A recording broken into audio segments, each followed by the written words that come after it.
The promotion felt like proof that things were finally working. A larger paycheck, better benefits, more responsibility, more security. At first, the change appears simple. The monthly budget feels less restrictive. Bills become easier to manage. The checking account takes longer to fall between paydays. Small purchases require less consideration than they once did. For a while, life feels lighter. Then something subtle begins happening. The apartment becomes slightly nicer. The commute changes. A newer car seems reasonable. A few more subscriptions appear. Vacations become expectations instead of occasional rewards. Insurance coverage expands. Monthly obligations slowly reorganize themselves around the new income. Nothing feels reckless. Most of it feels responsible. And yet many people eventually notice something strange. Despite earning more than they ever have before, the possibility of walking away from their current life somehow feels more difficult than it did years earlier. The money increased, but so did the dependence. That contradiction sits beneath much of modern financial life. Because the relationship between work and freedom is often assumed to move in only one direction. Work harder, earn more, gain more options. For many people, that assumption feels obvious, and for a period of time, it is often true. Higher income can reduce immediate pressure. It can create breathing room. It can solve real problems. The misunderstanding begins when people assume that increased income automatically creates increased flexibility forever. In reality, income and flexibility do not always grow together. Sometimes they separate. Sometimes the very process that improves financial comfort also builds new forms of dependence around it. The signs rarely appear all at once. They show up in ordinary routines. An employee receives a raise and upgrades to a larger home. The mortgage payment increases, but it feels manageable. A promotion arrives. The workload expands. The stress grows, but the compensation appears worth it. A family moves into a better school district. Costs rise. Expectations rise with them. A professional who once dreamed of financial freedom gradually discovers that maintaining current obligations now requires uninterrupted income. The visible change is rising earnings. The deeper change is rising commitment. Most people notice the first, few pay attention to the second, because modern financial life often measures success through consumption capacity rather than adaptability. The ability to afford more becomes visible. The ability to walk away becomes harder to see. That distinction matters. A person earning $70,000 with modest obligations may possess more practical flexibility than someone earning $250,000 whose lifestyle depends on every dollar continuing to arrive. From the outside, the higher earner appears safer. From the inside, the experience can feel very different. A larger income often creates larger consequences if that income disappears. This is where the system begins reinforcing itself. As income grows, many expenses stop feeling optional. The gym membership becomes routine. The streaming services remain active.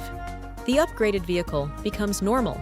The private lessons, subscriptions, maintenance costs, professional services, recurring conveniences all begin blending into the background. Each individual expense feels insignificant. Together, they become infrastructure, and infrastructure changes behavior. People rarely think about water pipes until they break. Financial infrastructure works similarly. The more obligations supporting a lifestyle, the less room there is for interruption. A small realization often appears somewhere in the middle of a career. The raise that once felt liberating now feels necessary. The salary that once seemed impressive now feels required. Not because someone became irresponsible, because adaptation occurred. Human beings normalize circumstances remarkably quickly.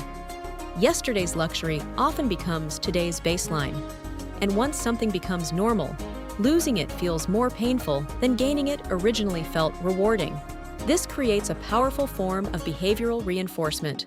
The solution to financial pressure frequently becomes more work, longer hours, additional projects, higher targets, greater responsibility. The response makes sense. The pressure feels financial, so increasing income appears logical. Yet the process can produce an unexpected outcome. Every increase in earnings creates opportunities to expand obligations. And expanded obligations can create even greater dependence on future earnings. The cycle feeds itself, not through greed, not through poor decisions, often through entirely reasonable choices. A safer neighborhood, a better healthcare plan, a more reliable vehicle, more educational opportunities for children, additional financial commitments that each seem justified in isolation. Most people never consciously decide to become financially rigid. They arrive there gradually, one responsible decision at a time. The pattern becomes easier to see during periods of disruption. A company announces layoffs, an industry slows down, a market downturn affects investments. Economic uncertainty enters the background of daily life. Suddenly, the question changes. Instead of asking, "How much do I earn?"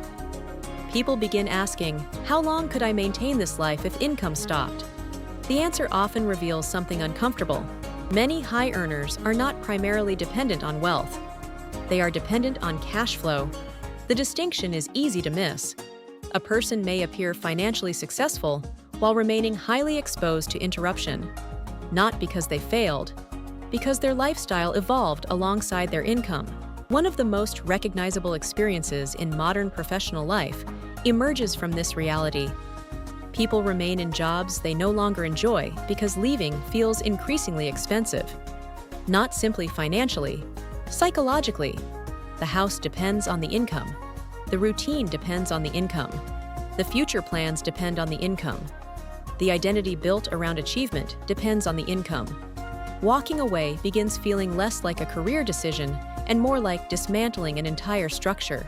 Most people do not notice this shift while it is happening. They notice it when they imagine stopping. A week away feels manageable. A month feels uncomfortable. A year feels impossible. That reaction often reveals how much financial life has become organized around continuous performance. The irony is difficult to ignore. The original purpose of earning more money is usually greater freedom. Yet many people eventually discover that maintaining the system created by higher earnings demands increasing amounts of time, attention, energy, and commitment. Success can reduce certain forms of pressure while introducing entirely new ones. The rewards are real. The obligations are real too. Over time, the deeper cost may not appear on a bank statement. It appears in shrinking flexibility, in reduced willingness to take risks, in postponing changes that once felt possible, in staying longer than intended because the consequences of disruption continue growing. The pressure is rarely dramatic. It accumulates through maintenance, bills that must be paid, commitments that must be honored, standards that must be preserved, a lifestyle that slowly transforms from achievement into responsibility. And perhaps that is why so many people feel confused by their own experience. From the outside, their financial position appears stronger than ever. Yet internally, the sensation of freedom has not expanded at the same pace. Sometimes it has narrowed, not because they made obvious mistakes, not because they failed to work hard enough, but because modern financial life often rewards expansion more visibly than adaptability. The system celebrates growth. It rarely measures how difficult that growth becomes to step away from. And somewhere between the first promotion and the next obligation, between the larger paycheck and the larger commitment, many people begin sensing a tension they struggle to explain. The possibility that the relationship between work and freedom may not be as straightforward as it first appeared. Because the question is no longer how much a person earns. The question is, how much of their life now depends on continuing to earn exactly that amount tomorrow.